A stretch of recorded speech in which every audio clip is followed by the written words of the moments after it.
So it's really great to see you all here. And before we get started with this event, there are a few things that I would love to put for the forum so that we're all on the same page. First of all, firstly, for the participants who are participating through the Zoom call, I kindly request you to make sure you're all on mute. Kindly refrain from going unmute during the course of event.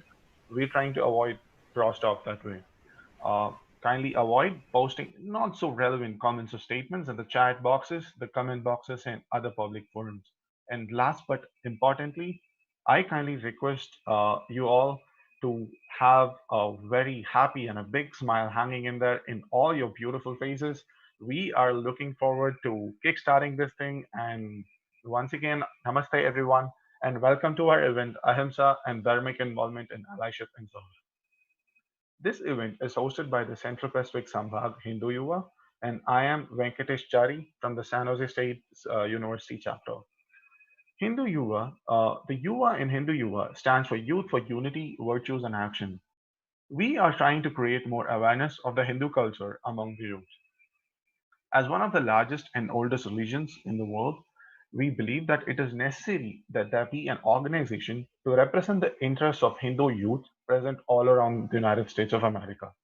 We hope to create a comfortable atmosphere where Yuhas can come and celebrate their culture.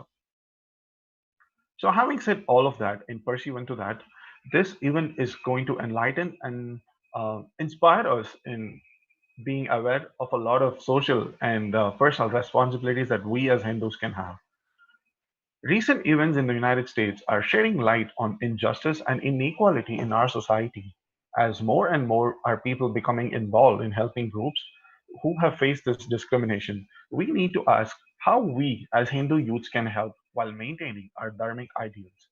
There are many instances where a dharmic lifestyle has proven to prevail.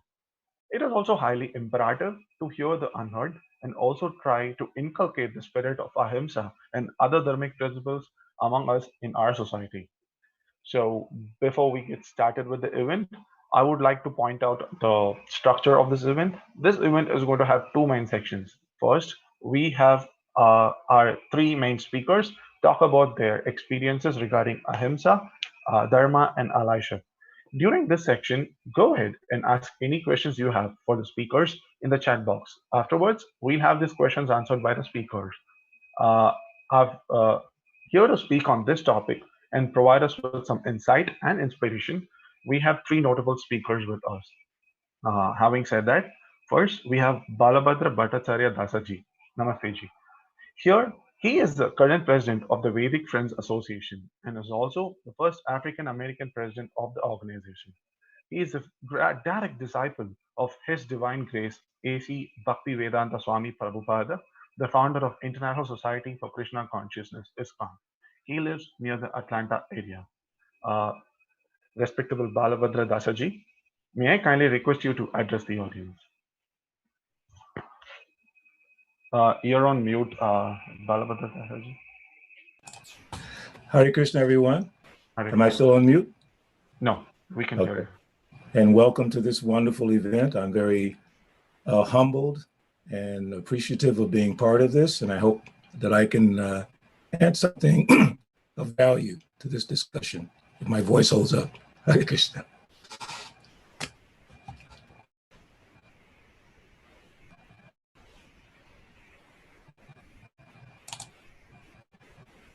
So you just want me to do the introduction, or you want me to start speaking now?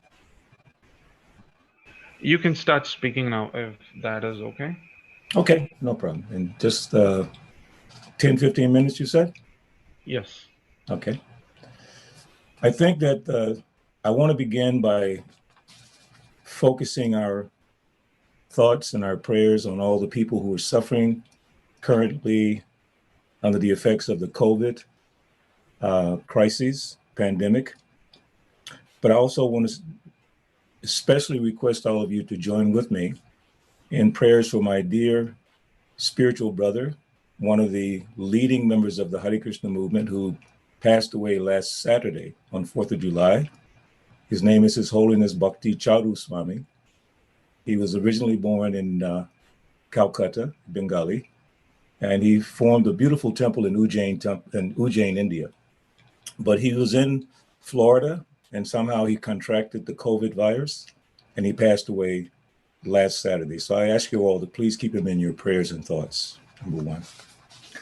This topic today, or the three topics today,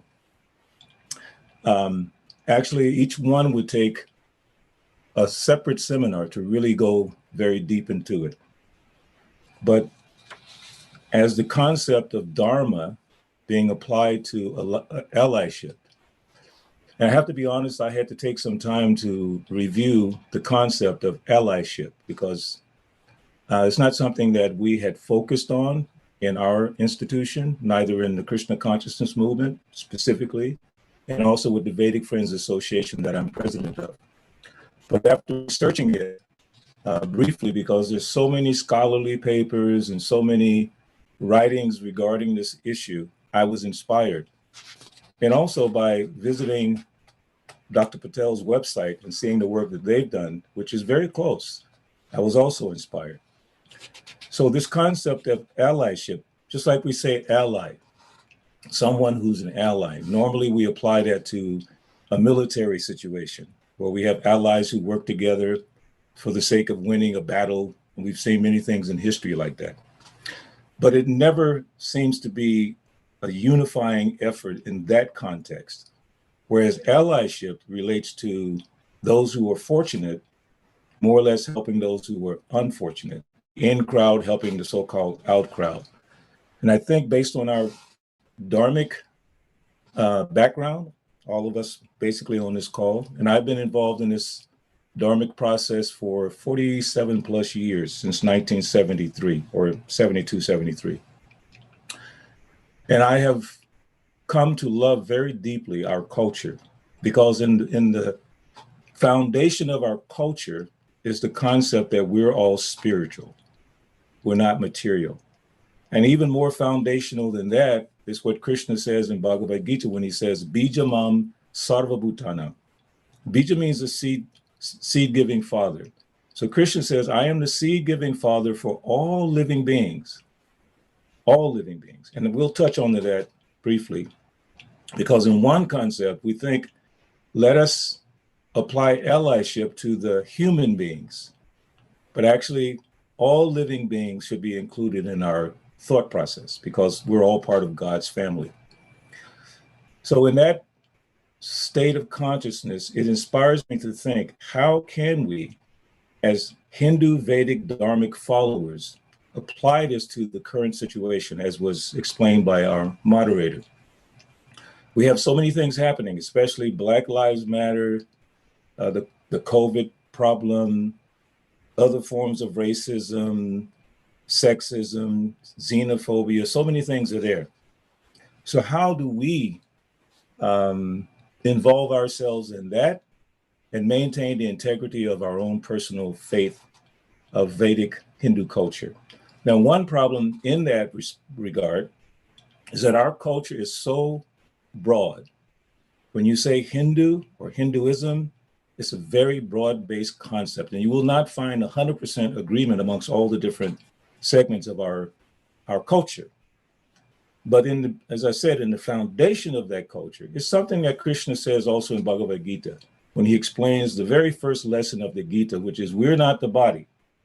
He says it like this, Dehi no asmanyata dehe, kalmaram yoganam jara, tata dehantara praptir, dhiras tatta namuyate. And he's describing how the soul is moving in this body from one form manifestation to the other, like a child, a youth, an adult, and an old person. But the soul remains the same. So in every body, including the insects and the animals, which goes into the concept of Ahimsa, which is part of our discussion today, each one of those souls is an equal personality, part and parcel of the Supreme Lord, who says, Bijamam sarvabhutanam. So should we or should we not be concerned about what's happening in society? I would venture to say yes. I would venture to say, yes, we should, but with intelligence. Me being born in an African-American body, of course, when I grew up, we were not called African-American. First, we were called colored, then Negro, then Black, then African American. And I have seen it all from 1950 when I grew up as a kid to the 60s when I was a teenager involved in the music industry, in the 70s, and then I finally joined the Hare Krishna movement in 1973. So I've seen the racial thing in America from that time when it was a very serious thing in the 50s. It was very difficult. We had to sit in the back of the bus. We had to drink from a colored fountain. We couldn't go in the theater. It was so much. And it was very painful to see my father and my mother be subjected to that. So all of that carries over to who I am now. It shapes who I am now, along with my Krishna consciousness. So I think, yes, there is a way that we can integrate our concepts, our philosophy, in an allyship to help those who are, quote unquote, less fortunate than us. Now, that term less fortunate doesn't mean just monetary. A lot of times we think, let's just throw some money at a problem. Maybe that'll solve it. It's not true. I noticed something in my little research about allyship, and that was a term called performative allyship. And that performative allyship, in a very brief sense, is saying, yeah, that's really bad. You know, Black people are being exploited and oppressed. That's really bad. And you go hashtag, that's really bad. Or hashtag Black Lives Matter, or something like that. And then you go away and you feel good about yourself that you said something. That's called performative. So what I am attracted to is the other concept of allyship, when you actually enter into the lives and the communities, and you bring whatever you have to support those communities that are struggling. I'll give you a brief example in my own exploration to that realm. Many years ago in my hometown, which is a African-American community where I grew up, I co-founded several programs there where we brought Vedic culture combined with the local culture, and we're able to have an impact in that community. I'm always concerned about what positive impact can we have through whatever it is we represent, whether it's Vedic or Christian, it doesn't matter, positive impact. So we were working with about 17 young gang members, and I'm not exaggerating, these boys were in gangs. But we introduced a principle from Bhagavad Gita, 3rd chapter, text 21, Yat Yat Acharati Shrestha. Acharya means the person who sets the example. So Krishna says in that verse, whatever a great man does, common men follow in his footsteps. And whatever standards he sets by exemplary acts, all the world pursues. So I was experimenting to see how these young men would accept these concepts, and I was completely amazed.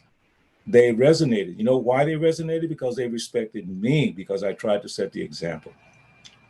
So our culture, our Hindu Vedic culture, has so many layers and dimensions, but it's going to require us as individuals, as we enter into these allyship, these relationships with these communities, to set the highest level of integrity and example. Number one, most of the communities are suspicious. They're very suspicious of the Hindu culture or the Indian culture. That's why I do have a little bit of an advantage being African American. I can go in those communities representing our Hindu culture, and there's a little less fear. So we can introduce.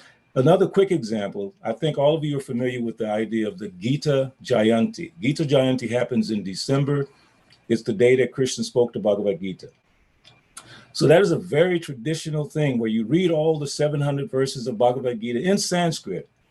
So I made an arrangement in my hometown, totally African American, because they trusted me. And I said, we want to bless the community. So we brought Gita Jayanti into this totally African American community. And people were sitting in the auditorium listening to 700 verses in Sanskrit of Bhagavad Gita once they understood that we were doing it to uplift and benefit the community. And they had trust in me because I had spent 1 or 2 years building relationships, helping in the community.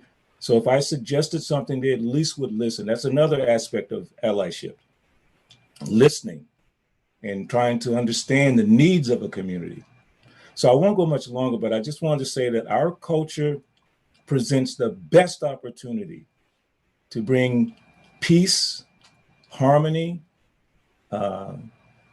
understanding in not only urban situations, but throughout this country and throughout the world. So I would like to say that the organization that I work with, the Vedic Friends Association, we're working on these concepts, and we're going to do more programs in the communities. But again, I was very impressed with Dr. Patel's work with his organization, which is supporting all the indigenous cultures and bringing them together. Because one of the visions that we have, I'm starting to sound like Martin Luther King, I have a dream. One of the visions we have in our Vedic Friends Association is called the Kumba Mela concept. And we all know Kumbh Mela in India. Everyone comes to Kumbh Mela. It doesn't matter which part of the Vedic culture, Hindu culture, it doesn't matter. Everyone comes and they put their energies together. So that's one of the things that we want to do. We want to create this kind of program where we can all trust each other. First of all, we have to trust each other. We don't all exactly believe the same way. Trusting each other, bring our energies together, and bring that positive energy into the various communities in America. And I think we can have a major, major impact on that. So for then, I'll stop, and I'd like to hear from the other presenters as well. Balabhadra ji, namaste, and that was wonderful. I hope we all do take a thing or two out of your speech about explanation of realms, fusion of cultures, and how trusting each other is imperative, and we understand the bigger picture. Once again, thank you very much for that wonderful piece of brilliance. Up next, we have Mugdha Ji Pattekar. Mugdha Ji Pattekar is a dietitian by profession and a community volunteer. In 2018, she was honored with the 25 Women in Leadership in Peoria by Week TV. She is the Midwest Women's Activity Director and Downstate Illinois Coordinator. She lives in Peoria, Illinois, and has 2 daughters and 1 son. Her whole family is active in the HSS. Having said that, Mugdha Ji, I would like to invite you to take the stage right now and share your thoughts and experiences with us. So first of all, dhanyavad for inviting me, and I'm very, very, very humbled. I can't say enough. Namaste, Balabhadra ji Das, and it was wonderful to hear your introduction, and it's kind of like my talk just follows what you said. And I'm just going to just start without giving any intro as such about how I came to start doing what I do and why I'm sitting here today discussing this with you all. This was 9 years ago, and me and my husband, we had gone to Trivial School. This is a school in the south side of Peoria. It comes in the 61605 zip code, which is the inner city of Peoria. And it is in the poorest of the poorest area of the Peoria city. And we had come across the community resource coordinator from the school, and she was a very close friend, and we had talked about it for 2 years, and she had just started working at the school, and she told me about the shortage of breakfast bars and socks and etc. etc. And we were doing this food drive, Diwali food drive for Center for Prevention of Abuse at that time. And I just thought, let us do something extra, like just do the Diwali food drive for Trivial School. I've never seen the school before. I had never stepped in the south side. I had not even driven through that area ever, because it's a very separated area, as most of you know. And we went into school, and I want you to picture it as from a child's perspective. When you see somebody like me, I had worn a salwar kurta with a big bindi, with my sindoor and my bangles, and like a very traditional person. And we went into school, and I will never forget the expression of the children's faces when they saw me. There was these little 20 children from first grade walking in the hallway of the school, and they had this bubble like in the mouth, because you're not supposed to talk. And they just stopped right there, like where they were walking, and they just looked at me, like the whole 20 children, with their eyes like just popped out, and had this really, really neat expression on the face. And the teacher said, "Where do you think she came from?" And then they started yelling out, "Oh, Africa, Mexico." And then the kids started saying, "Hola, hola." And then it was very cute. And the teacher, and I want to thank that teacher who was there in that school at that time, that she cared enough that she wanted her children to know about this different culture or this different country. And she asked me in front of them, "Would you like to come and talk about India in our class?" And that's how it all began. It's just everything followed after that. And if she didn't show that interest of teaching her children about something else or something new, for first graders, it was not a middle school class of 6th or 7th grade, it was a first grade class. And the next week, me and my another Sevika from our Shakha, we just went and did our Little India presentation with pictures, and it's a very basic presentation. And the children loved it so much. They were like hugs, and they were just like touching the sari, and they were giving us so much love. And the motivation behind everything that goes after that is because of the love that they gave, because they opened arms for us. And you may want to do a lot, but the person who is taking it has to take it for you to give. And that's very important for any seva that you want to do. It's not what you want to do, it's what they want you to do for them. And from then on, so the India presentation went very well. The kids loved it, and the principal heard about it. And she said, why don't you do it for the whole school? So this school had never seen anybody other than African American, maybe Hispanic, and whites. The main population is 85% African American in this school. And there were no chance to even see an Indian person ever in the school or even in the neighborhood. So the principal, right, really wanted me to come and do the presentation, and we were all excited, and we all went and did the whole presentation for 2 hours for 465 students. And my little girls, they were like, I think 6th grade and 4th grade, and my son was in 8th, 9th grade, and we had the Bharatanatyam, tabla, music, Hinduism presentation, everything. And they loved it so much, they went on talking about it forever. And then one of the little boys in last year's, he's now in 8th grade, the first child that I taught. And he asked me, so where is your son? Does he still play drums? And I'm like, do you remember that? And he said, of course I remember. And he was in, I think, first grade when he saw that program. So we think that people are not watching, we think that kids are not listening, but they are listening, they are watching everything that we do. And it really, like, it just felt so good that he remembered that little thing. It was like a 2-minute presentation, not even a long that tabla solo. But so after the India presentation, and after they were giving us so much love, and it was just like they were fascinated with somebody new coming to the school. They were literally starving and craving for somebody else from outside the school. uh, and after that, I came home, and because of so much love that we received, I kept on thinking of them. And it's like it just became like a family, because you always think about your family. What should we do? What should we do? What should we do to make something better? Or what will they like? What should I buy? And I kept on thinking. And that time I was just a mom, and I raised 3 children, and the best thing that I could do was teach my children. That's what I did. And I taught reading to all three, like most of the parents do. And that was what I was good at. And I was thinking, what can I do that will help them? And the coordinator had talked to me about the low reading levels at the school, and it's because of non-parental support. It's because they don't go to preschool, they directly go to kindergarten and first grade, and it's very hard for the teachers to teach reading because it's a big class. There are 25 kids in the classroom, and there is nobody to practice at home. That is the main problem, because if the kids are only doing it at school for some amount of time, and nobody is going to practice it at home with them, they are going to just forget. So we thought, okay, let's do a reading program, because I used to read in my child's school. And me and one more volunteer, we started our little reading program.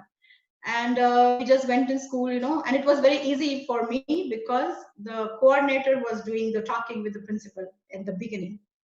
And because we had done the India presentation and we did the food drive, we didn't have anything as an agenda for ourselves. Like usually you have a Bible that comes with a Christmas present in a bag. That was always happening every year. They kind of started trusting us the minute we did all these presentations and food drive, and they knew that this group looks different and is not asking anything in return. And the reading program started with 2 volunteers. And after fast forward 9 years, we have almost had more than 100 volunteers who have been in touch with children with different programs, not people who have given money, but actually volunteers who have interacted with children. And more than 1,000 students have been either read to, have learned Surya Namaskar, have been to an India presentation, and all the programs that we have. So after reading, this went on for 1 or 2 years, and the India presentation became a regular thing every year. And then we also brought different countries. There were like 10 countries which did their presentation, because it's like when Swami Vivekananda says, you know, if the child doesn't go to school, you have to take the school to the child, like Ekal Vidyalaya program. And this group of people or this community, they can't really go out and see things. So we decided, let's bring the world to them. And that's how we started bringing different presentations. And we had a food festival for them. And not one child out of 400 children complain about any of the samples that it is, you know, not good, or it's something new, or, you know, I don't like it. They just like welcomed whatever was given, and they were very open. And I'm like, in all these years, I think I have learned much more than what they have learned. Like every small thing that I experience is a lesson for me. For example, we have a tiger store. That means it's a little store that we have toys in the store, like books or small things, and the children get like tickets, you know, for every positive thing they do in school. And they are supposed to collect these tickets for a month, and they should go shopping in the store. And you would think a 5-year-old would first go and grab something for himself, right? And I was there volunteering, you know, just standing to like check them out and take the money. And this little boy just came in, saw a teddy bear, like a little girly teddy bear, and grabbed it and said, "Oh, this is for my mom. It's Mother's Day this weekend." And he just gave all his whatever tickets and just went away. And I'm like, how selfless can a child be? Because we know how children are. You know, they want everything for themselves when they see a toy store, and this is not like something they get. It's not, they don't have anything at home. And he just grabbed his toy and just walked away without even thinking for a minute. There was this another child who had saved his tickets for a year, and he had like this big stack, and I had to count these 300 tickets. And I asked him, how did you not get anything for the whole year? And he said, no, I was waiting for this thing that was on the rack. And it was something that I had donated in the store. It was a ukulele or something like that, and a big art box, like canvas and painting. And I was so happy that I got it for him, because he was like thrilled with, you know, the tickets he had.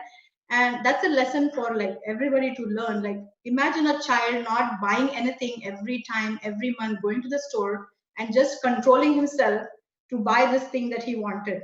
And they're like little like tons of examples. For example, when we do reading, when they come with us, you know, when we go to the classroom, all the hands go up, like me. Everybody wants to go for reading.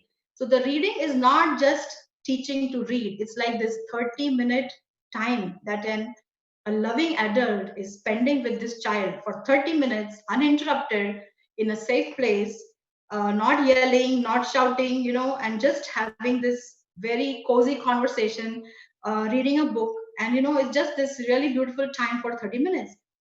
And they cherish this time. And when they come with us, you know, they'll be walking, they'll hold out the book bags, and then we go to the library and then we read. So we usually read what the teacher has given us to practice with them, like it may be sounds or depending on the level. And then we read a book which we have. And while going back there, like immediately they're, you know, the chest is up, the chin is up, there's little confidence, they have a bounce in their walk, because they have learned something new, and they have got this confidence to do something more. Like they will first read the book and they'll say, no, I don't think I can read this. So you have to, you know, coax them, you know, you can read it, I'll help you to read. And even the kids who are readers still need, you know, to write, okay, you can read a new book, because they are very hesitant to read anything new. And I said, okay, and I'll help you to read that. And we even don't have to have like goals, big goals about, oh, we are going to make these people excellent readers, or at the end of the year the non-reader is going to be a you know, chapter book reader. Those are not our goals. The goal for us is to have this 30 minutes of time to make a child happy for 30 minutes. And if the child is happy for 30 minutes and is enjoying that time, I think it is worth whatever time we have put in. And the reading program is like, I think the one of the best things that we have done in the school. And we have seen like kids who don't even open their mouth in the beginning, and they're like murmuring. And, you know, as time goes by, they become confident and they start reading, like, you know, loudly. And they start interacting with us. And it's not just about reading. Like the samskar that we give them is kind of like, We teach them about how important books are. Don't play with books, it's knowledge. You can't because sometimes they kick books or they kick things, and then we teach them, you're not supposed to do that, or you have to respect your teachers. Or another example is like I have taught them to say Mugdha Ji, because otherwise they'll call me my first name. And sometimes they think of it as Mugdha Ji, like spelling, And so I had to teach them. And then sometimes I get, we get cards that are made at the end of the thing, and they will write. So another very excellent program that we started was, it's called, so we named it Free Saturday Tutoring. So the way it started was like, we used to have a program called Make the Grade, where you talk with a middle schooler for 15 minutes one-on-one. And these are all HSS programs. Talk with the middle schooler for 15 minutes, talk about what the goals are for the year, how the grades are, because nobody talks to them at home. Like, why did you get a D? Why did you get an F? And what is studying? They don't know what is studying, because they think, okay, you do the homework, that's all. So we started thinking like, how can we help? How can we help? And then we came up with this thing about free Saturday tutoring. I've never seen it before. It's just, we thought, okay, we teach our children at home. It's the same way we are going to teach the kids. And we started Saturday tutoring. And the first day we had like 30 kids from kindergarten to 8th grade. So this program is also, I think, at least 200, 300 kids have already passed through the program. And the same thing, we do not have a goal of having something great at the end of the year, because I always tell my volunteers, we spend 2 hours from the whole week. They are with their families, they are with their home for the entire leftover time for the whole week. You cannot give yourself that much importance that your 2 hours is going to change the life of somebody. So for 2 hours, if that child is getting this very peaceful time where they can study, they can enjoy their time, not worry about what's happening at home or anything about gangs, they are scouting them because they need smart people. They don't want non-smart people for their work either. So they're always looking for smart kids. And if you're going to be safe for that Saturday morning, because it's a very crucial time where the parents usually are at work or there's nobody watching and they can just wander around. So if we can give them 2 hours of peaceful time for studying, I think that's what we should focus on. Because sometimes if you have too big goals, you kind of lose the focus and you get frustrated when you don't achieve what you're planning to. So for me, it's like a puja. When you do a puja, you're not expected to ask for anything in return. Like, you just pray. So I think of it as a puja, that you just teach and you do what you do, and don't expect anything in return, that, oh, he's going to get A's or he's going to get this or he's going to go forward. Whatever you're doing at that step is important, and that's what you have to focus on. And I'll tell you something about tutoring. There are children who come from kindergarten to 8th grade, and in winter, they come in winter. So this is all year long, every Saturday for the whole year. And this is going on for about 8 years now.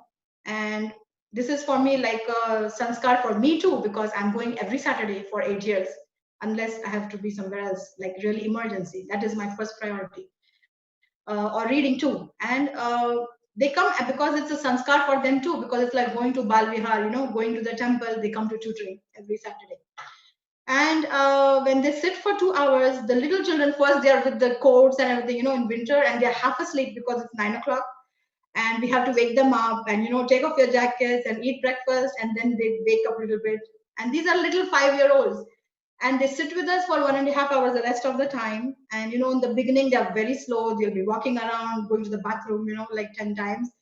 And then they start putting their time in the sheets. They'll do like addition, whatever we are working on. And by the end of 2 hours, instead of saying that, oh, I'm fed up, I have to go home, they'll say, oh, it's already finished. Like, they don't want to go. And the last 15 minutes are usually for like coloring, drawing, coloring, or the tutors will take them around the room and show maps, talk about different countries, or we have a globe there, or just multiplication like flashcards, something fun. And end of the class, one of the little boys, a first grader, and he used to be so not paying attention. He always said, I don't know, like for the whole 2 classes. And then he started doing the math. He's a very smart guy. He started doing the math and, got his addition. And he also learned to do the carryover, which is kind of difficult for first grade. And he made me, he was drawing something. And I said, what are you drawing? And then he said, for you. So I said, okay. And I saw it, and he said, okay, how do you spell your name? So I told my name, and I said Mugdha Ji. So he wrote that Mugdha Ji. So he gave me the card, and there was this little person, a skinny person with a big bindi, a dark lipstick, and written down, I love you, Mugdha Ji, on that card. And I just saw it, and my eyes were like all watered, because this is a 5-year-old who is doing math for 2 hours. Like, he should be really like angry about with me, because I was like making him do all these complicated things for his age, and he just was giving love, and that's what is a motivation. Like, if you can't be motivated by that, then you can't be motivated by anything else. And there are several examples about different programs, and one of them is the Surya Namaskar Yajna we do every year. And the fun part of that is, in the beginning they're kind of, oh, yoga is boring, it's slow, that they start complaining. And then I start doing it, we have like maybe a volunteer, and what I start doing is I start taking the people who are doing it properly and pulling them out in the front, and like, okay, you are going to demonstrate with me. That is a trick that works every time. And everybody who is not doing it or moving around and not paying attention would start putting their hands up and saying, oh, we want to come. Then I said, no, unless you do it perfectly, you are not allowed to come. And then it just fixes them somehow. And it shows that they want that attention. They are like literally very they are craving for this attention. And it's a unique relationship that we have had with this school, that uh, over the years, it didn't take long, because the principal was really welcoming, the staff was wonderful, the children were like just awesome. They never thought that we were different.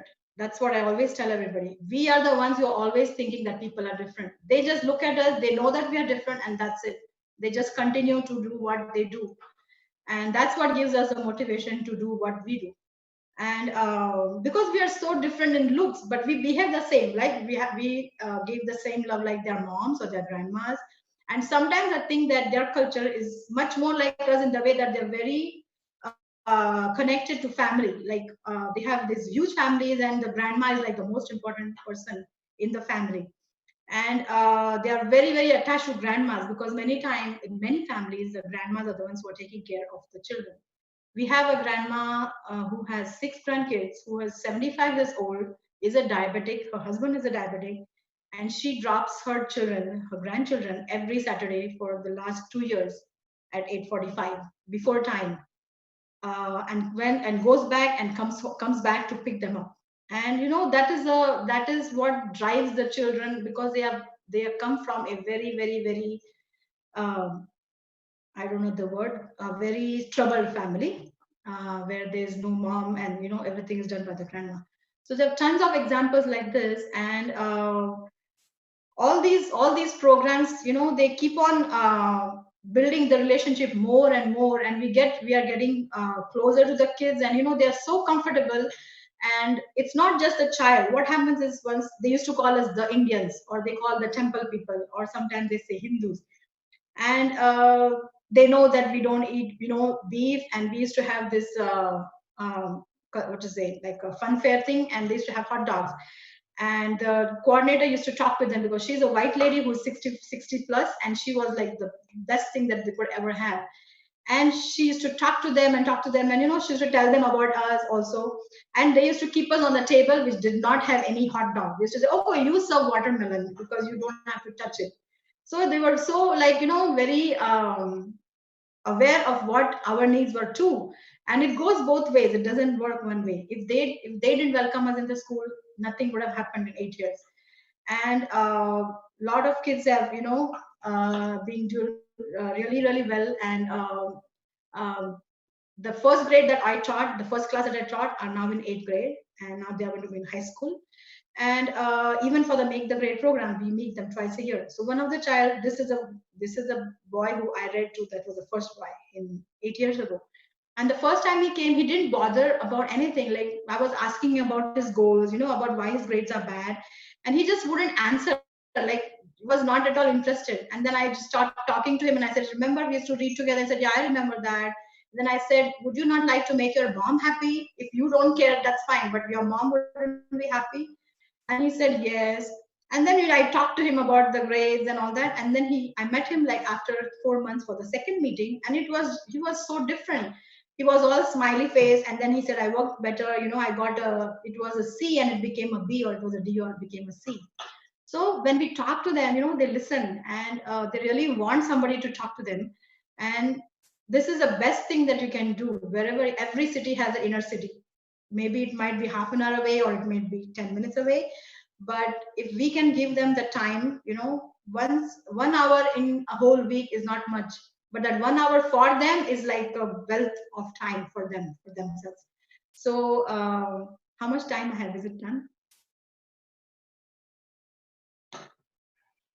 So yeah, it's been like 15 minutes, but sure. I mean, go ahead. So there are different programs that we do, and if you can ask in the question answer session.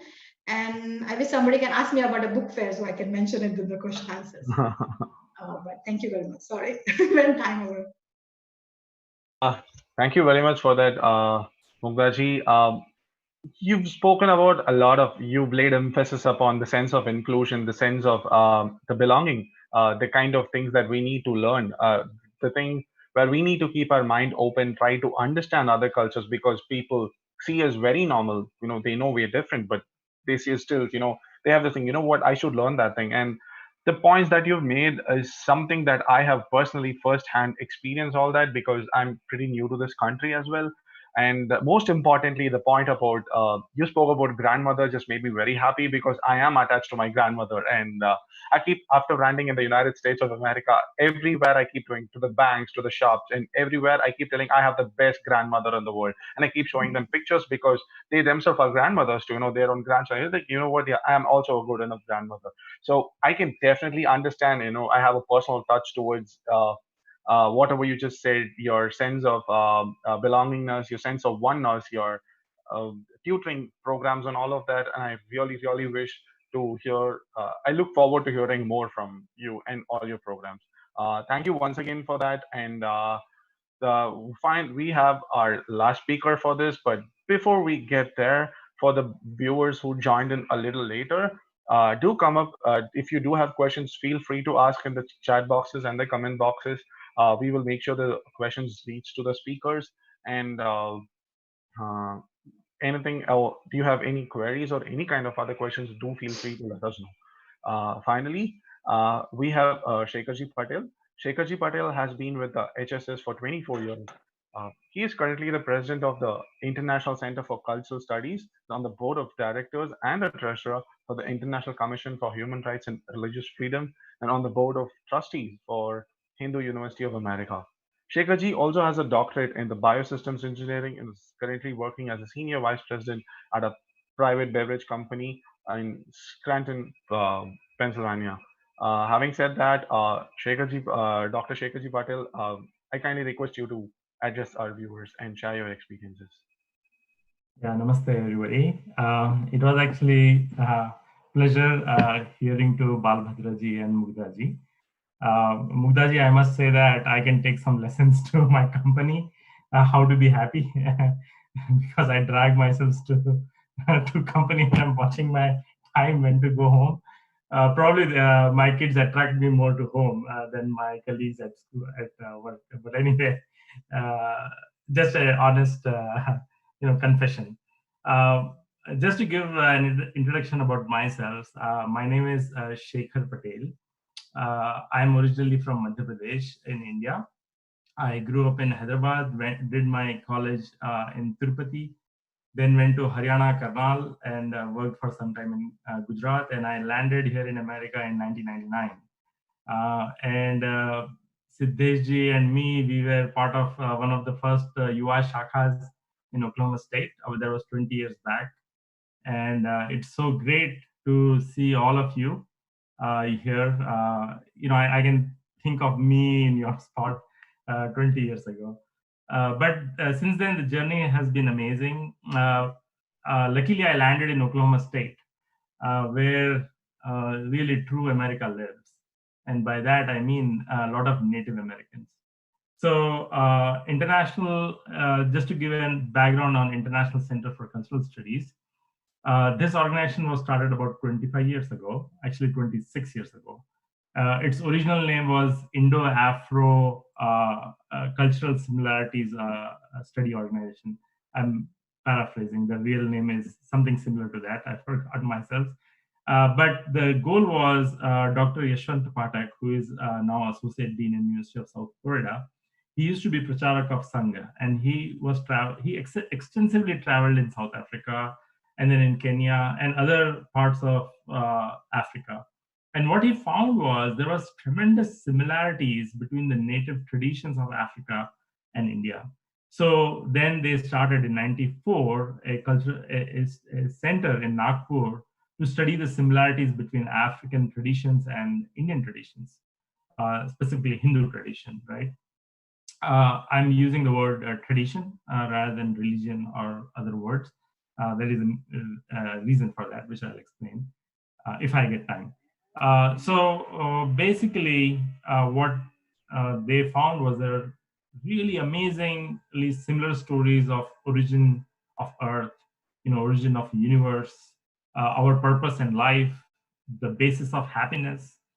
There were amazingly a lot of similarities. And then Yashwant Ji came to America in 2002. Actually, he used to live in America before that.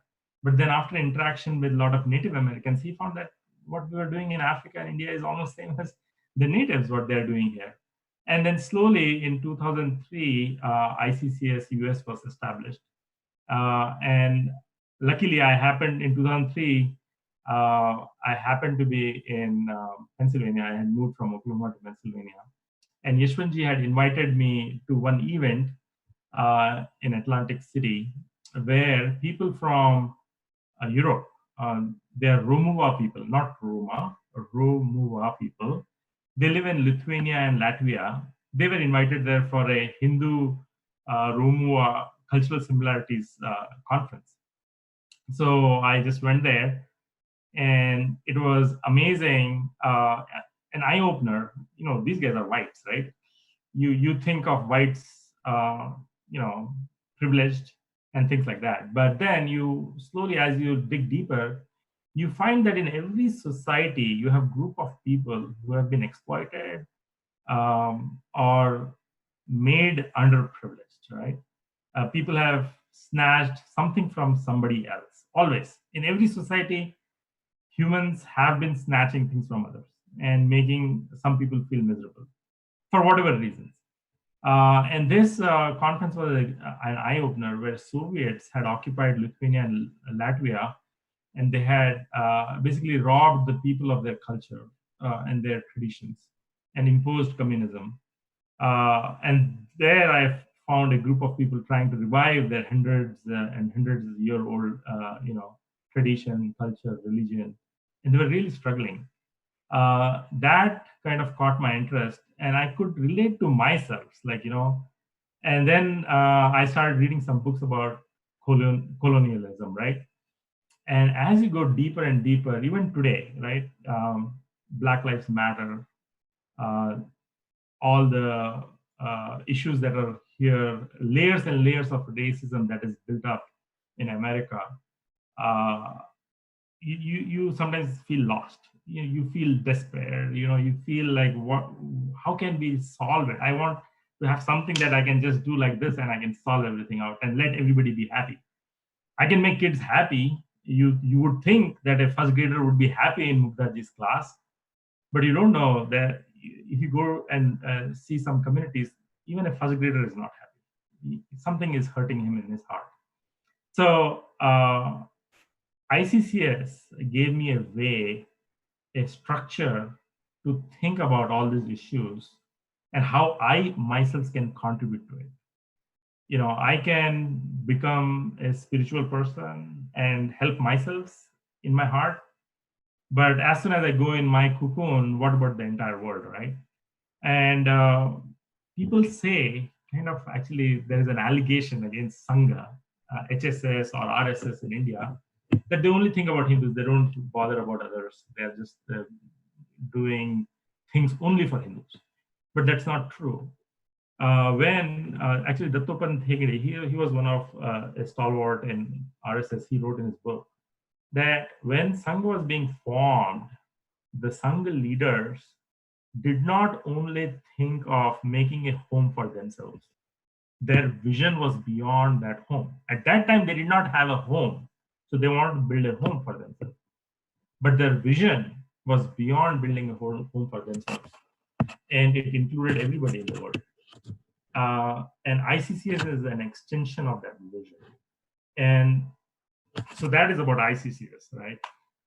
I just want to make sure that I just don't talk about ICCS and my experiences in ICCS, but I'll try to connect with the current situation in America, maybe US students, and I'm, say, very far away from you guys, right?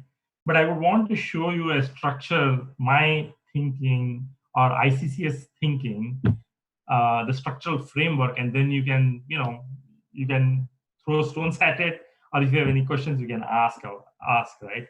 So the basic foundation, if you look at human beings, we have been around for, Native Americans, so-called scientists say they came here 50,000 years ago or whatever.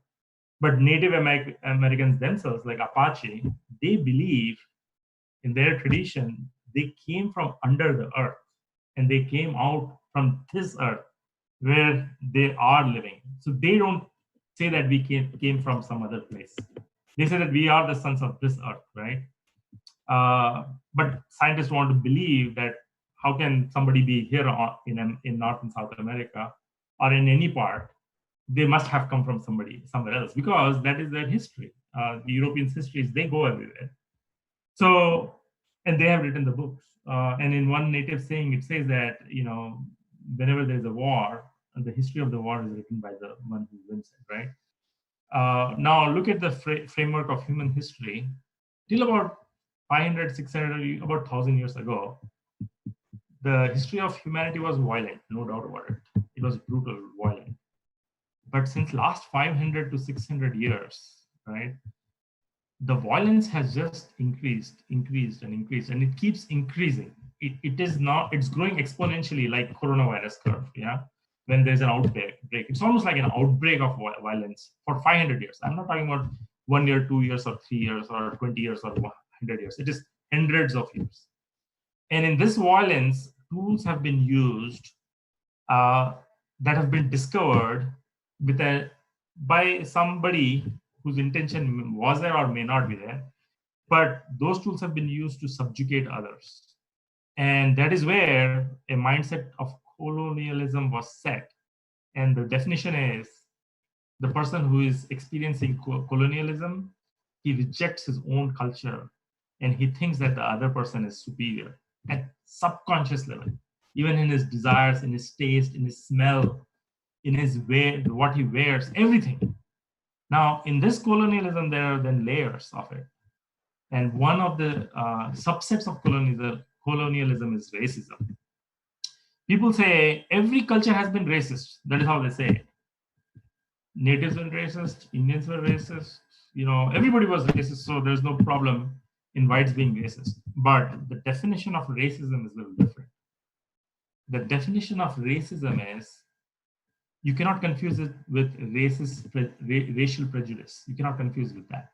Racial prejudice is, yeah, okay, I'm brown, he's white, there is some prejudice. But racism is when a structure is built, a power structure is built, and it is controlled to extend the subjugation of somebody on the base of race is racism. So if I Sheikha Patel, right? I'm senior vice president in a private company.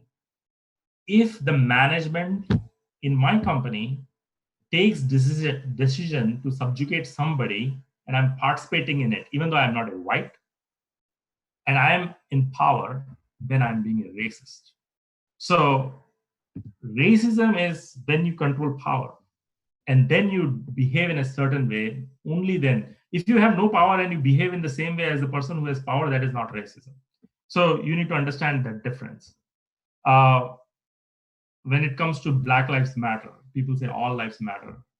And I'll tell you why I'm saying all these things.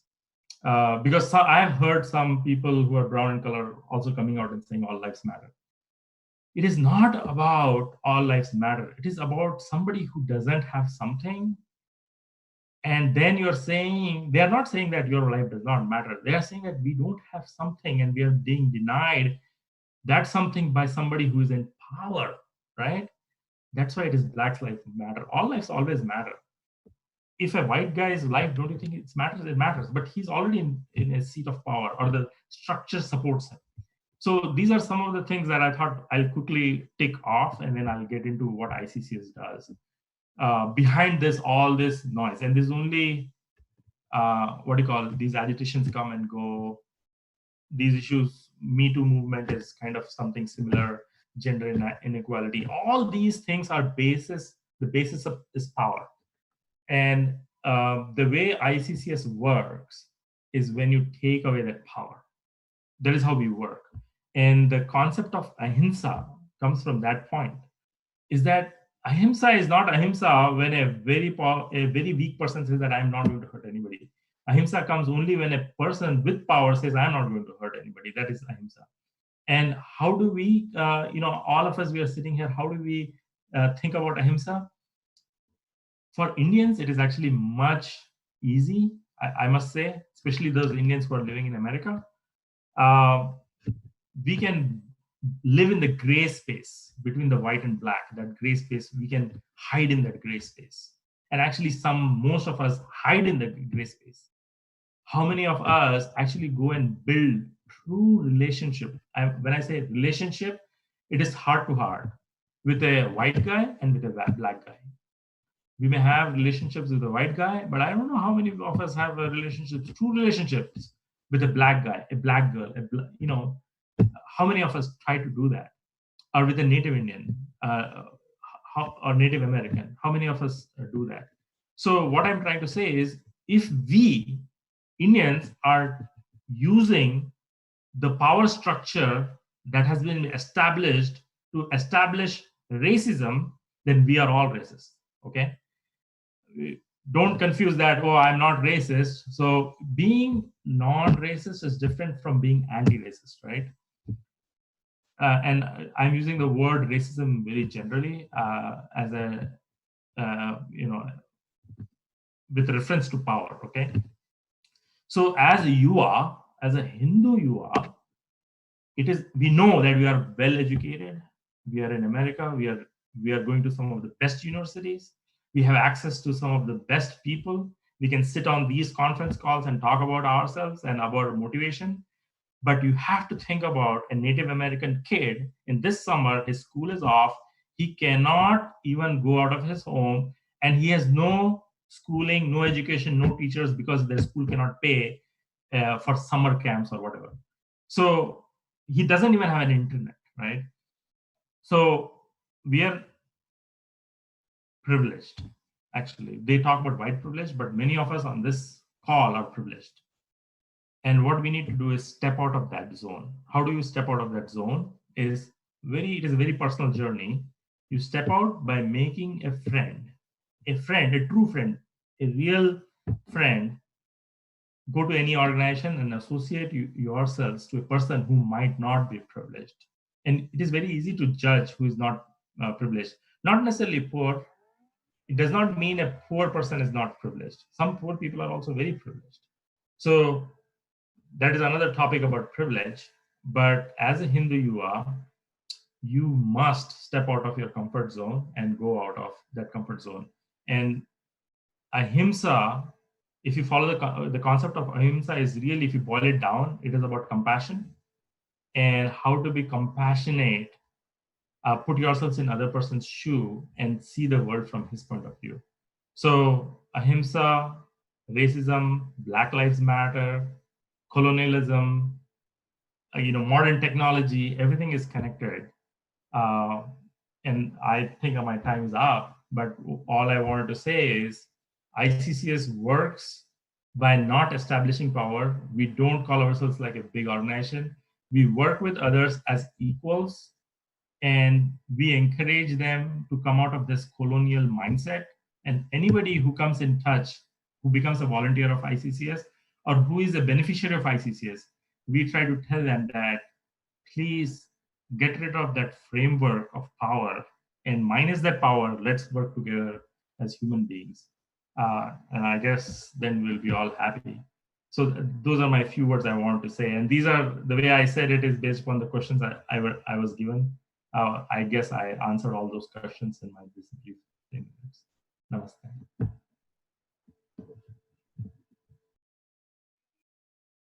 Okay, perfect.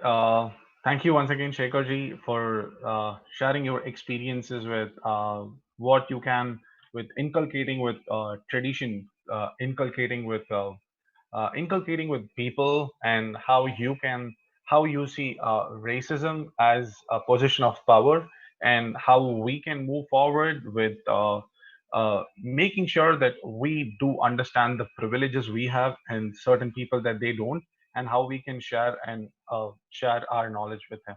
So thank you once again, Shekhar Ji, for that brilliant session that you just gave us. And that is the end of our first session for this event, the speech session. So once again, I would love to thank our three notable speakers, Balabhadra Ji, Mugdha Ji, and Shekhar Ji, for that.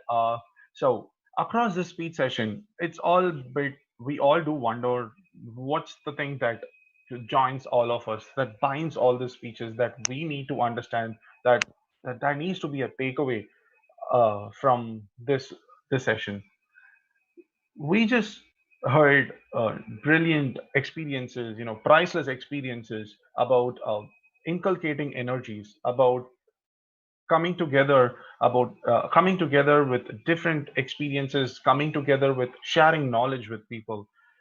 Some of us do understand about privilege and how we can share our knowledge, or how we can share our privileges with the people who aren't so privileged, and learning other cultures, how we can start with tutoring sessions, how we can start with giving back to the society in ways that were not possible before. And this way, there seems to be a lot of professionally, and more importantly, existentially. So these speeches just made us understand that there is greater bit of possibility that we ourselves can give back to the society. We ourselves can make an improvement, make a significance, just not by monetary values, just not by financial methods, but also by sharing our knowledges. So having said all of that, I think it's time that we jump into our most awaited question answer session. So the first question is for Balabhadra ji. Okay, so what was your reaction? What was the reaction of your family and friends when you started to get involved with Sanatana Dharma? Did you face any difficulty, or do you anything that you could speak about your journey with ISKCON? How did you get involved, and anything that you could share with us, so we all could know? Can you hear me? Yes. Am I unmuted? No, yes, we can hear you. Okay. Yeah, I started back in like 1971, looking at the Indian culture. I was involved in Transcendental Meditation. You may have heard of that with Maharishi Mahesh Yogi. I personally had a chance to hear him speak in 1971. So I was a musician here in Atlanta, and I was playing in all the different nightclubs and doing the thing that musicians do. But I always had this thing in the back of my mind about there's something more to life. So whenever I would involve myself in the sense gratification of the time, I always had this second thought. It's got to be more than this. So I went back to my Christian roots trying to find the answers, and it just didn't satisfy my inquisitiveness. And then I got in touch with the Hindu culture, Indian culture, Vedic culture, and especially with Bhagavad Gita. When I started reading Bhagavad Gita, it answered a lot of questions. So to your point, how did my family, at that time, and I've explained this many times before, my mother died in 1970. My father died in 1971. My older brother died in 1971 as well. So I had all this death in my family. It was like amazing. And it really forced me to think about life and to sort of reassess my situation. So I was really searching. So when I got involved in this culture, my friends, because I didn't have my mother and father, so they had no reaction. But the friends, the people that I associated with, the group that I was singing with, they were shocked. And in fact, I would go to the club at night. We would sing. It was like, I don't know, 1 a.m, 2 a.m. But I had my Bhagavad Gita. I had posters about Krishna. I had incense. I had all this Krishna conscious stuff. And they were like, Benny has gone crazy. That was the reaction. I had gone crazy. The drugs didn't make me crazy. They thought Krishna consciousness made me crazy. But I was so attached and so attracted. So and I'll give you one little small story. There was a friend of mine from my neighborhood. And you probably are all aware of the drugs that people may have taken. But the one drug that was most devastating to the Black community was heroin. So this friend of mine was a heroin addict in my neighborhood. So after years and years of being in Krishna consciousness, he would see me downtown Atlanta chanting on the street with the devotees. And he came up to me one night, and this really touched me. He said, Benny, I don't know what it is you have. He looked me dead in the eyes and said, but I want it. Whatever it is you have, because he knew me from the neighborhood, and he knew me now as Hare Krishna. He saw something in me.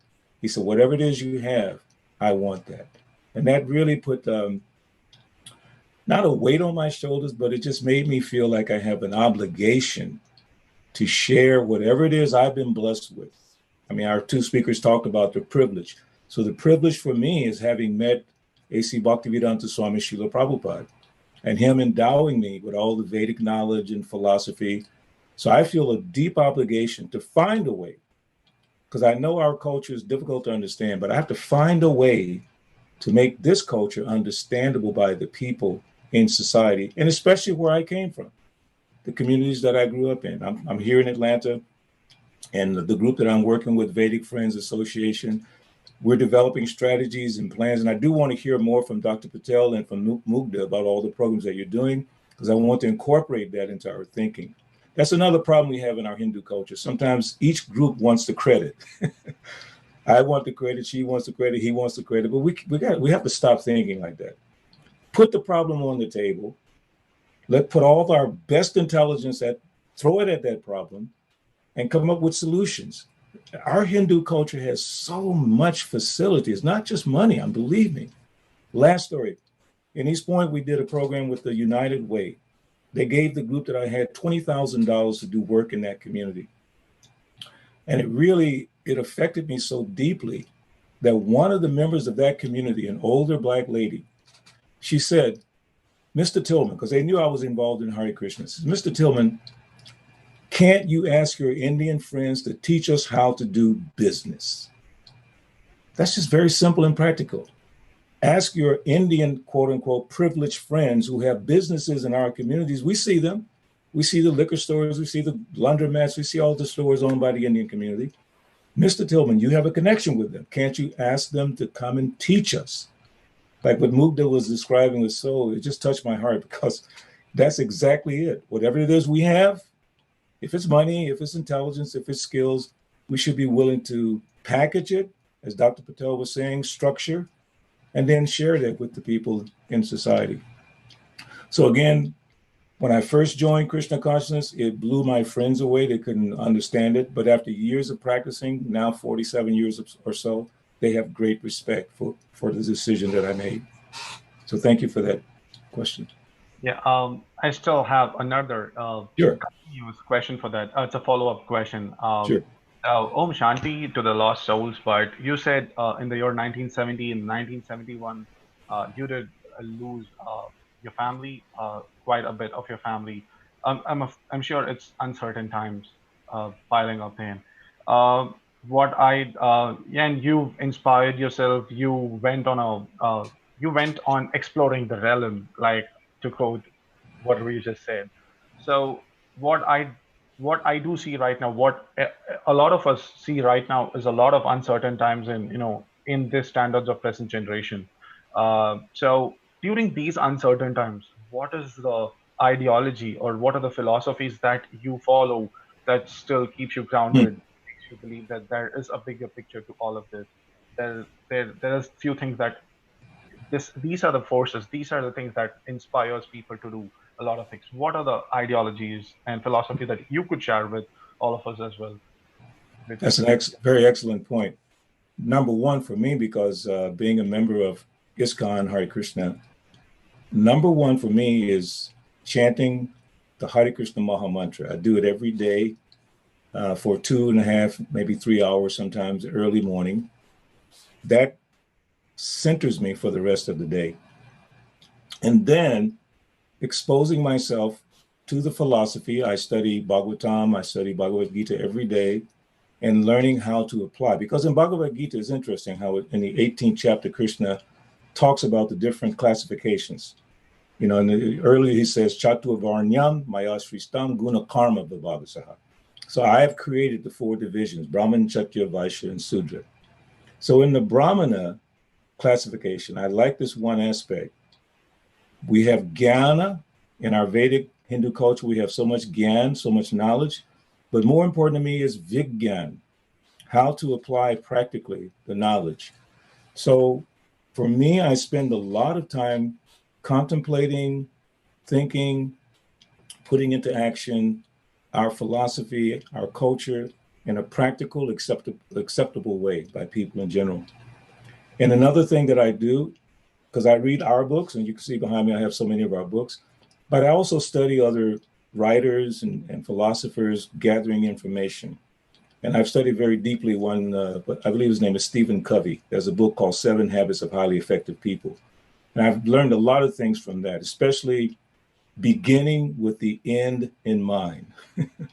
So every day I have a plan, what I'd like to achieve that day. So as I'm going through my day, I check and see, how am I doing? I have a goal for today. Like today's goal was to be part of this discussion, hopefully to add positively to this discussion, but I had to plan how to do that. So I would suggest to, especially to our second generation, you know, don't just attack the day with, you know, not being aware of what you want to achieve. Not just the education part, but just in life, what it is you want to achieve as a person, as a member of society. What can you offer back to society and how to achieve that? So those are the things that center me. Chanting Hare Krishna, reading the Vedic Shastra, contemplating deeply how to help uplift society, because the Vedic sages, the sadhus of the ancient times, in the beginning of the Bhagavatam, the Srimad Bhagavad Puran, they gathered together and they were prepared for 1,000-year sacrifice for the sake of society and mankind. So those are the kind of things that drive me. They're sort of big, big things, but I bring them down to the more practical, how can it be applied to the society? And it motivates me like anything. Keep going. Thank you so much for that, Balabhadra ji. When you had spoken, when you did speak about trying to see bigger pictures and getting it together, that just ran a shiver down my spine. Once again, thank you very much for that. Yeah. And, okay, so the next question is directed from one of our viewers for Shekhar ji, if I may. You've spoken about your role in the ICCS, and how you're moving forward with a lot of initiatives and things that you can do about cultures and civilizations. So the question is, what are some of the values or incidences that you have encountered while working with the ancient civilizations and cultures that can guide the youth of today to the work of the society? So that is a very difficult question to answer, but I'll try. See, one thing that I experienced myself, and this was really life-changing for me myself. Last year in March, I went to Colombia, Cali, CALI, Cali. You know, that is where the drug gangs are, where you know, all heroin and everything is smuggled out to US. And I landed in the airport and I asked the driver to take me to a place from Cali airport about 3 hours further into the jungles of Colombia. And the driver was like, "Are you sure you want to go this place?" I said, "Why not?" He said, "That is that is a point where all the rebels are. That is where they operate from. So you're going to them? And I said, I don't know, but I'm just going. That is where I got the invitation from. And it was a 3.5-hour drive. We went there, and it was a 2-night stay. These are all huts, and obviously, a way to really a way in which you really stay like in nature, basically. And then in that night, around 10 o'clock in the night, I was asked that they're going to do a ceremony, and it was a native ceremony. And they said that it has some rituals. You don't have to join because it will go on till morning 6 o'clock or maybe whenever we'll do it. And I said, no, I don't mind joining the ceremony. And I joined the ceremony. It was night 10 o'clock. And there were a couple of Japanese. There was a guy from Japan. He works with the United Nations. There were other people also who are of similar thought process. People from America too. And the ceremony went on till morning 6 o'clock. Basically, the ceremony was so intense that the Japanese guy, he passed urine and feces in his pants in the night. My situation was such that I didn't. I survived. And it was a very, very intense ceremony I have never experienced in my lifetime. And at one point in time, I thought that my heart had stopped. After going through that experience, the way I look at them completely changed because of their sophisticated way of handling spirituality that we cannot even, you can write 1,000 books, but you cannot experience it. Probably it is something like sadhana that we do. I'm assuming when you reach samadhi, what you go through probably. And I was after that ceremony, I was in bedridden actually for one day because my heart rate and everything had gone up. And then they did another ceremony to bring me down, calm me down. And what I experienced through their eyes, you have to. And after the ceremony, they said that welcome to our family. And these people live absolutely in jungles. And they said that this proves you've gone through the ceremony. This proves that you are our relative. And see, ICC's goal is to make civilizational relationships. And that basically what we have to do is let go of all your preconceived ideas and go with a clean slate. And it is true for any relationship. If you have your own biases, then you will really not be able to understand the other person. So that has been my biggest learning while being in ICCS. And I would encourage every one of you to approach a new culture, a new person, a new problem, a new organization with an open heart and a blank slate. Only then you will be able to get value out of it. Or else you're just wasting your time. You're just pretending to just satisfy your own thought process. So thank you very much for that, Shekhar Ji. The sense of inquisitiveness is something, yes, we all need to be, we need to be inculcated with all of that.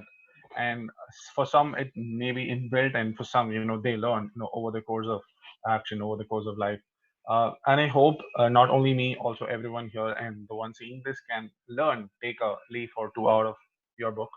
Thank you very much for that. And we are heading towards the last question for this event, and it is one of the most exciting questions ourselves, our organizers, everyone we are looking for. And this question is for Mugdha ji. She was very interested in answer. She was very, she was awfully chipper. She wanted to speak about this. So yes, Mugdha ji, we would love to hear you speak about your book fair and what we could learn out of it and your experiences of happiness and enjoyment from it. And of course, you're learning from it. You're on mute, Mugdha ji. Okay, so everybody knows about Scholastic Book Fair, which is in different schools, right? Maybe, yeah, people are not familiar here, but So it is a company which brings books, and then the children buy them, and it's basically run by parent volunteers. And the school gets returns in form of like more books if you sell certain amount of merchandise. And this is good for normal schools, but in the south side, in the underprivileged schools, like there is not going to be any sale as such, because the books are so expensive. They are from like 5 to 20, 40, 30, like that high books. And it's not, the parents are not coming with the children. They are not going to send the children with money to buy books. And every year we had it, like for 3 years we used to try and get other people to buy, and it just we just couldn't push our numbers. And then 1 year I just asked the principal, and I said, when are we going to do the scholastic book fair, because I need to send emails. And she said, we dropped it off, like we are not going to do it anymore. And it just like made me so sad, because these children have never been to a bookstore. They never go to Barnes and Nobles or Borders. They don't go to Walmart, for their small section. That's the only chance they get to browse books, look at books. And they get gifts as books, like in December, many organizations give a look for a book or something like that. They give them a book. But that is not their choice. That's a book that is picked by somebody else. And because I have 3 children, I know how much my kids enjoy browsing. Even if they don't buy, they will just sit in Barnes and Noble and read the whole day. Just that experience of browsing the books is very fruitful for the child. So I just came up with this idea and asked the teacher. I said, can we do a book fair by ourselves? And she said, of course you can do it. And then I'm like, what did I say? Like, how am I going to do this? And we had this money collected from a Ganpati festival that I had in my house, and from all the volunteers and all that. And we had about $1,000 from that.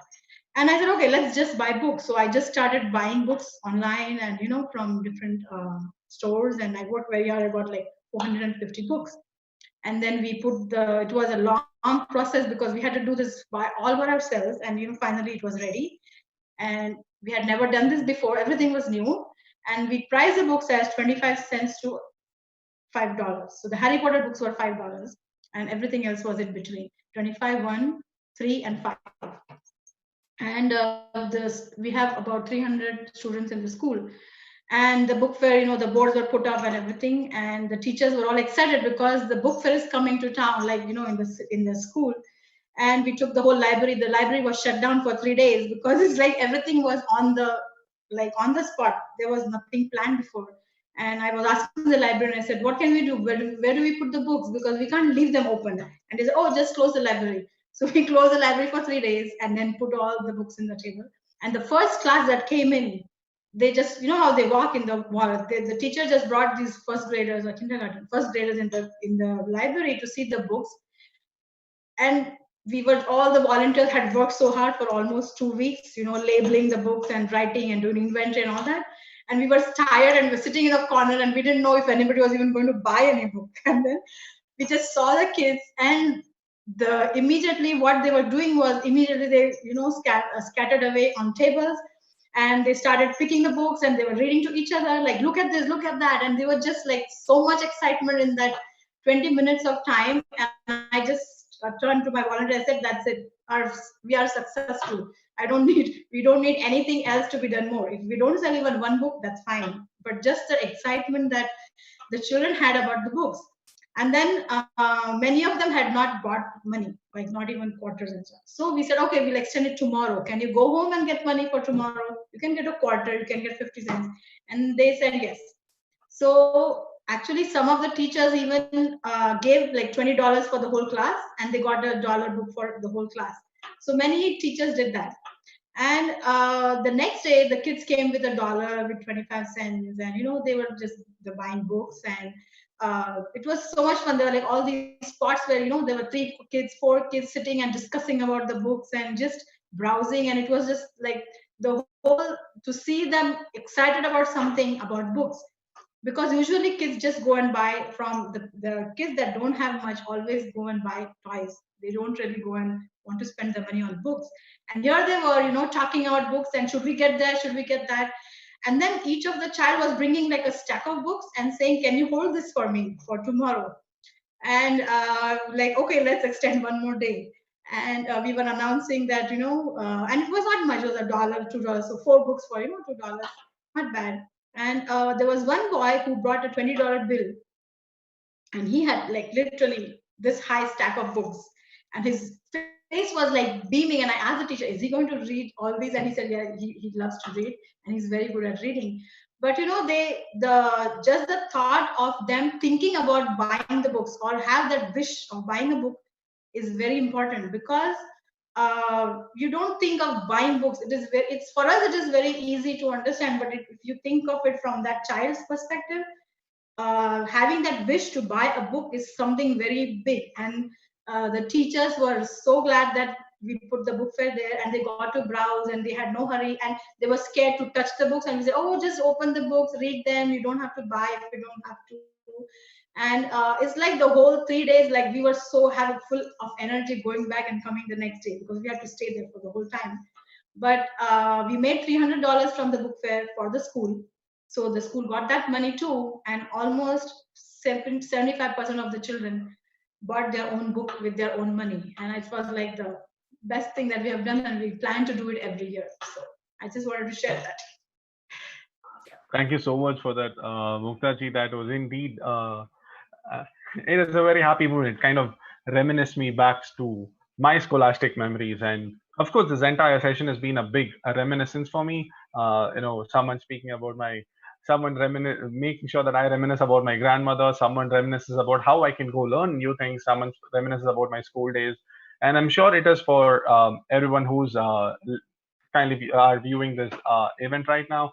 So we are heading towards the grand finale for this event, and so that's about it. Like, so this event has been one knowledgeable or knowledge sharing, experience sharing event where we understand a lot of things that we've not been open for until now. So first of all, without further ado, I would really love to thank all the speakers, not everyone here, the Hindu Yuva here. We would love to thank the speakers for taking time from your schedule to come share all your experiences, your learnings with us. Thank you once again for all of you. Dhanyavad. Then I would love to thank our viewers who are looking at this and who's come up with brilliant questions, who's come up with inquisitive things. At the end of this event, we will be posting in our Facebook and our YouTube pages. We will be giving links for our Hindu Yuva page, our in all the social media for that matter, Instagram and YouTube as well. Feel free to connect with us. Do come and talk to us, share with us in case you have anything for us.